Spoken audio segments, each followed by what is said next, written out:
We've all been there, right? Heart pounding, lungs burning, just completely out of breath. But have you ever stopped to think what's really going on inside your body when you're gasping for air? Well, we're about to dive into the fascinating science behind that exact feeling. So, picture this. You just did a mad dash for the bus. Your heart is hammering against your ribs, and your lungs feel like they're on fire.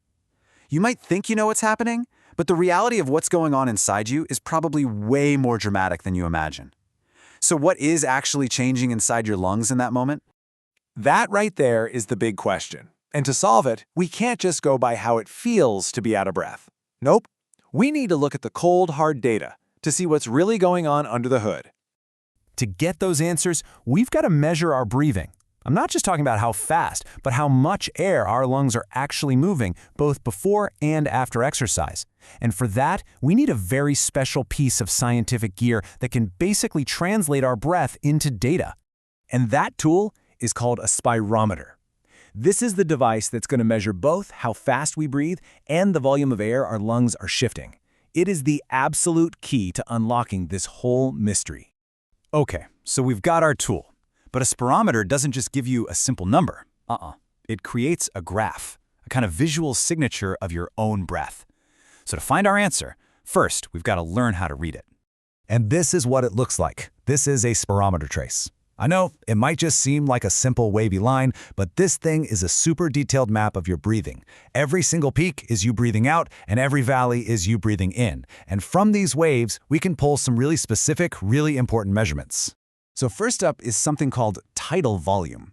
See those little, gentle, regular waves on the graph? That's your normal, everyday resting breath, the air you move without even thinking about it. You can think of it like the calm, gentle tide of your breathing. But then you've got vital capacity. Now this is the absolute maximum amount of air you can possibly force out of your lungs after taking the deepest breath you can. On the graph, that's the giant wave right there, a literal tidal wave of air. It's the true measure of your lungs' total power. Okay, so now we know what we're looking for, right? It's time to actually do the experiment. The plan is pretty simple. We're going to use the spirometer to get a before picture of breathing at rest, and then an after picture right after some exercise. Then we just compare the two. The whole method is super straightforward. First up, the baseline. We record 1 minute of just normal, chill, resting breath. Then 2 minutes of some serious exercise. Think jumping jacks, running on the spot, something to get the heart pumping.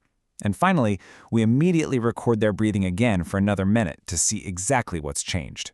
And of course, in any real experiment, safety is absolutely key. Real scientists use sterile equipment. They make sure the person is healthy enough for the test. It's all part of doing good, proper science. Okay, the data is in. This is the really exciting part. We've got our before trace from when things were calm, and our after trace from right after the exercise. Now, let's see what happened.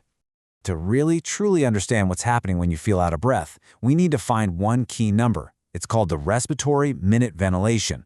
It sounds complicated, but it's just the total amount of air your lungs move in 1 minute. It gives us the whole picture of just how hard your lungs are working.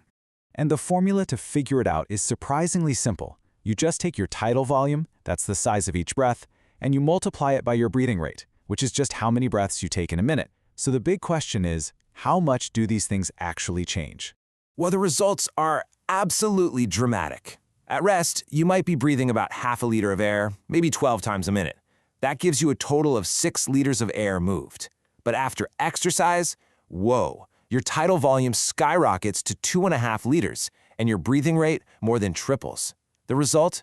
You're suddenly moving 100 liters of air every single minute. Let that sink in. That's not a small jump. That is a more than 16-fold increase in the amount of air your lungs are processing. Your body has literally flipped a switch from economy mode to full-blown high-performance mode. Those numbers are just staggering.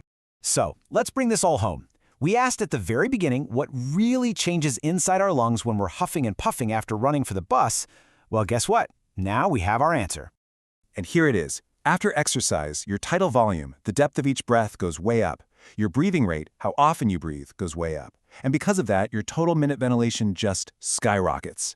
But here's the fascinating part. What doesn't change? Your vital capacity. The maximum size of your lungs stays the same. You just become incredibly, unbelievably efficient at using the capacity you've already got. So the next time you're gasping for air, you'll know exactly what's going on. That feeling isn't weakness, it's your body's amazing, high-speed adaptation system kicking into high gear, brilliantly cranking up its air intake to feed your muscles the oxygen they're screaming for.